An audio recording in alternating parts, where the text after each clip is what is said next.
정원인가요? 내 이름은 종타쿠 오덕이죠. 우리 종대 여러분, 오늘 하루 어떠셨나요? 오늘은 인기 애니메이션 주술회전에 귀멸의 칼날 세계관 최강자 요리치가 들어가면 어떻게일지 대한 가상 시나리오 발표입니다. 이 영상에는 원작의 스포일러와 개인적인 견해가 있으니 그 점 유의하시길 바랍니다. 大丈夫ですか? 그럼 시작해볼까요?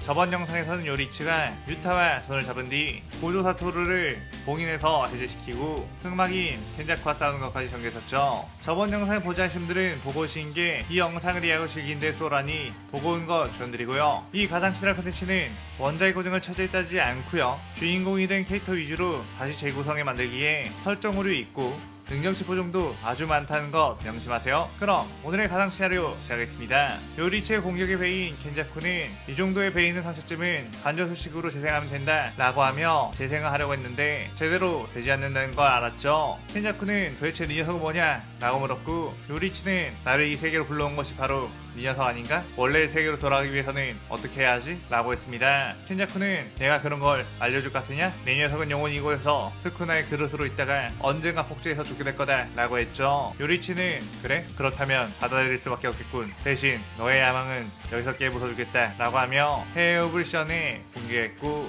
켄자쿠는 주력으로 온몸을 강화시키며 방어를 했습니다. 요리치는 그에 다시 스쿠나의 기술 발을 시연해 켄자쿠를 난도질하기 시작했는데, 켄자쿠는 온갖 주력들을 소환해 그 공격들을 대신 막았고 빠르게 요리치에게 다가가 역시 그 큰 기술을 쓰고 난 뒤에는 허점이 생기구나 애송이 자식이라고 하며 요리치의 복부를 주력으로 강한 주먹으로 꿰뚫어 버렸습니다. 요리치는 드디어 머리를 감싸고 있는 주력이 옅어졌구나 라고 했고, 순간 켄자쿠는 아차 싶은 마음이 들었죠. 요리치는 일부러 켄자쿠와 자신을 공격하게 해 빈틈을 만들었던 것, 그대로 켄자쿠의 뇌를 해외업으로 베어버렸고 켄자쿠의 뇌는 그대로 불타버리며 소멸하게 되었습니다. 그때 유타가 다가와 반전수식으로 요리치의 상처 부분을 치료하려고 했는데 요리치의 몸은 갑자기 스스로 반전수식으로 재생을 하게 되었고, 유타는 순간 섬뜩한 느낌에 빠르게 뒤로 물러났죠. 고조는 묘메 스쿠나인가? 이렇게 보는 건 처음이지? 라고 반갑게 인사했습니다. 방금 전 켄자쿠는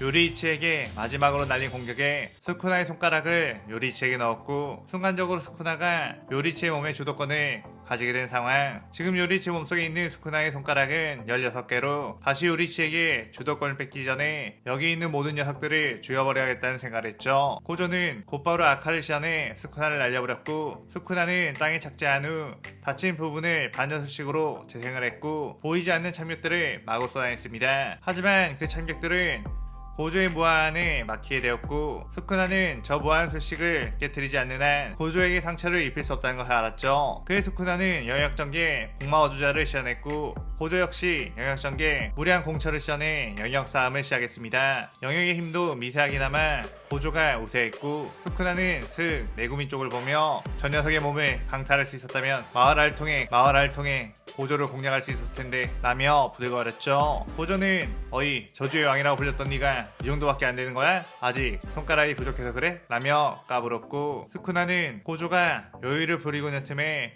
빠르게 메구미의 몸으로 갈아탄다면 분명 승산이 있을 거라는 생각에 메구미 쪽으로 한 걸음에 뛰어갔습니다. 하지만 그 순간 유타와 리카가 함께 공격을 알려 스쿠나를 공격했고, 유타는 메구미를 노리고 있는 건가? 마음대로는 안 될 거야 라고 하며 막아섰죠. 스쿠나는 유타 역시 쉽게 뚫을 수 있는 상대가 아니란 것을 알았고, 자신의 힘이 완전하기만 하다면 이런 자식들은 아무렇지 않게 다 죽여버렸을 거라며 더욱 부들거렸습니다. 그 순간 고조가 다시 영역전개 무량공처를 시연해 유타와 스쿠나를 함께 가둬버렸고, 고조는 유타 옆에 있었기 때문에 유타는 무량공처의 빌종효과에 당하지 않을 수 있었죠.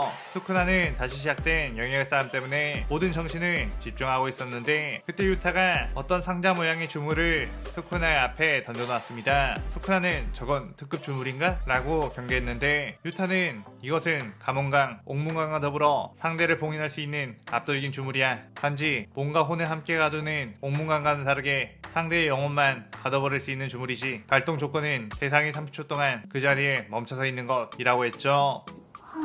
스쿠나는 영역 싸움을 하고 있는 상황이라 쉽게 움직일 수가 없는 상황. 어느 정도의 시간이 지났음에 이대로는 감원강에 갇히게 될 거라는 생각에 몸을 움직였는데 그 순간 스쿠나의 힘에 균형이 깨져 고조의 무량공처가 스쿠나를 집어삼키게 되었고 스쿠나는 머릿속에 엄청난 정보량이 들어와 그 자리에서 멈춰버리게 되었습니다. 그렇게 30초의 시간이 지나고 스쿠나의 영혼은 주력과 함께 그대로 감원강에 흡수되게 되었고 스쿠나의 몸은 요리치로 돌아오게 되었죠. 요리치는 이게 어떻게 된 일이라고 물었고 루타는 자신이 지금껏 출장에 가서 여러 싸움에 참가할 수 없었던 이유가 바로 이 주문을 찾기 위해서였다고 했습니다. 고조는 요리치가 스쿠나의 그릇이 되자 스쿠나로 온전히 다시 봉인할 수 있도록 루타에게 감원강을 찾으라는 임무를 내렸었죠. 그렇게 요리치의 몸속에 있는 스쿠나는 깨끗이 사라지게 되었는데 요리치는 스쿠나의 손가락은 20개 아직 완전히 봉인된 것은 아니지 않느냐고 걱정했지만 고조는 스쿠나의 손가락 4개 정도는 내가 쉽게 제압할 수 있을 거라며 걱정하지 않아도 된다고 했습니다. 그렇게 사멸해요가 끝나고 켄자쿠의 계획이 무너지자 차츰차츰 주령들도 줄어들기 시작했죠.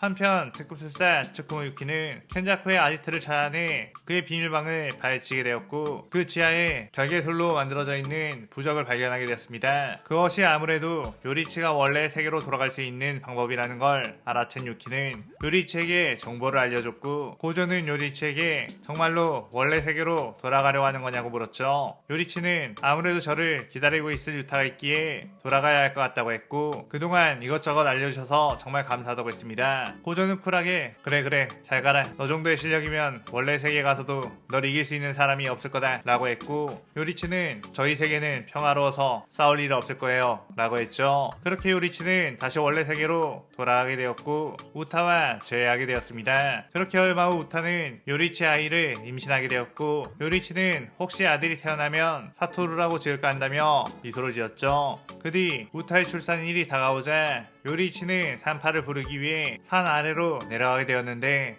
집에 돌아와 보니 우타는 무언가에 습격당해 죽어 있었고 요리치는 엄청난 분노에 휩싸였습니다. 그 뒤 귀살대 검사가 찾아와 온이라는 존재가 한 짓인 것 같다면서 이 세상에는 잘 알려지지 않았지만 온이가 존재한다고 했고 요리치는 그 온이라는 존재를 없애버리기 위해 칼을 다시 들게 되었죠. 그렇게 요리치는 자신의 호흡의 검수를 귀할때에 알려주게 되었고 귀할때는 이전보다 훨씬 강력한 집단이 되었습니다. 그러다가 우연히 요리치는 태초의 온인 무잔을 만나게 되었는데 요리치는 그를 보자마자 그가 태초의 온이라는 걸 알았고 그대로 칼을 빼들었죠. 무잔은 걸리적거리지 말고 죽어라 라고 하며 수많은 촉수를 끄집어내 공격을 했는데 요리치는 아직 잊지 않고 있던 스쿠나의 기술 헤르시안에 무잔의 온몸을 베어버렸습니다. 무잔은 보이지 않는 참격에 충격을 먹었고 목까지 베어져 버렸다는 것에 이 남자는 자신이 이길 수 있는 상대가 아니라는 것을 알고 수천 개의 우편으로 쪼개져 빤스런을 했죠. 그의 요리치는 스쿠나가 썼던 기술 파르시안에 그 자리에서 모든 유편들을 갈기갈기 베어버렸고 무자는 그대로 소멸하게 되며 이 시나리오가 끝이 나게 됩니다. 이번에는 꽤나 장편으로 진행된 첫 번째 주술회전의 가상 시나리오였는데요. 아무래도 주술회전의 세계관 자체가 강한 캐릭들이 많은 만큼 이곳에 불러오는 캐릭터 역시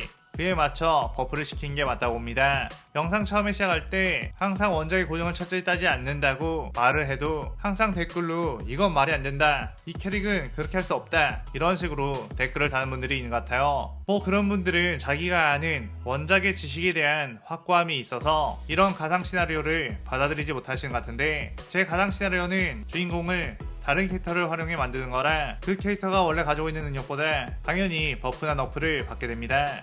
당연하게도 그 주인공 위주로 이루어지는 서사니까요. 이게 다른 만화의 캐릭터를 데려왔다고 해도 그 캐릭터가 원래 가지고 있는 능력만 쓸 수 있게 하면 그게 진행이 매끄럽게 안 되니까 여러가지 설정을 비틀어서 주인공이 전개를 따라가게 하는 거예요.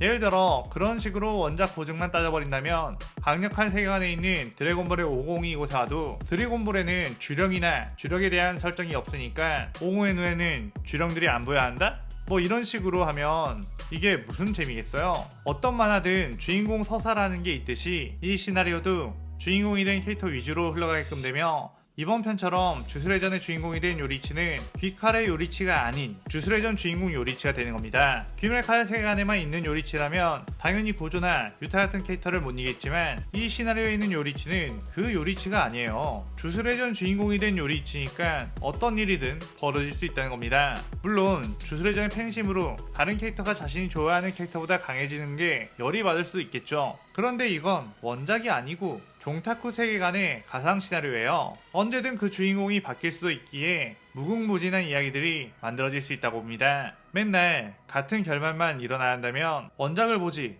가상 시나리오를 볼 이유가 없잖아요. 이런 시나리오 제작만 수백 편을 만들었는데 항상 다른 캐릭터를 불러올 때마다 꼭 설정 오류에 대한 이야기를 하시는 걸 보면 저도 답답한 마음이 드네요. 마치 만화 캐릭터를 가지고 만든 격투 대전 게임이 있다고 생각해봐요. 손오공 캐릭터를 플레이하는 사람과 탄지로를 플레이하는 사람이 있는데 어쩌다가 탄지로가 이겼어. 그럼 그 게임이 원작 고증을 잘못했네. 탄지로가 어떻게 손오공을 이겼음?